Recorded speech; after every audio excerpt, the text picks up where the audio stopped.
Drugs సరఫరా చేసే స్మగ్లర్లు కొత్త మార్గాలను అన్వేషించి డ్రగ్స్ రవాణా చేసే విధానాన్ని చూసి కస్టమ్స్ అధికారులు తలలు పట్టుకుంటున్నారు. అయినా కూడా అధికారులు ఎంతో చాకచక్యంగా వ్యవహరించి డ్రగ్స్ సరఫరా చేసే వారిని పట్టుకుని కటకటాల వెనక్కి పంపించే వరకు ఊరుకోవడం లేదు.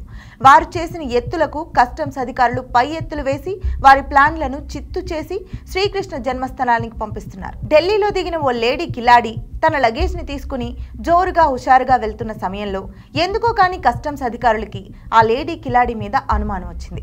వెంటనే ఆమెను అదుపులోకి తీసుకుని ఆమె లగేజ్ ని చెక్ చేశారు.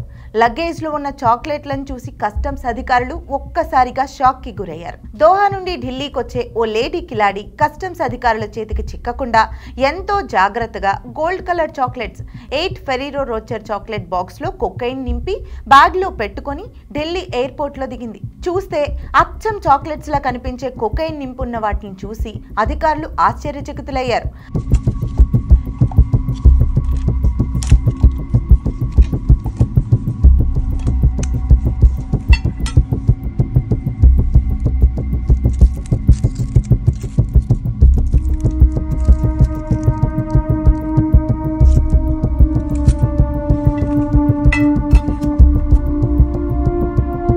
అనంతరం వెంటనే కిలాడి లేడీని అదుపులోకి తీసుకుని ఆమె వద్ద ఉన్న 82 కోట్ల విలువ చేసే 5.5 కేజీల కొకైన్ ని స్వాధీనం చేసుకున్నారు.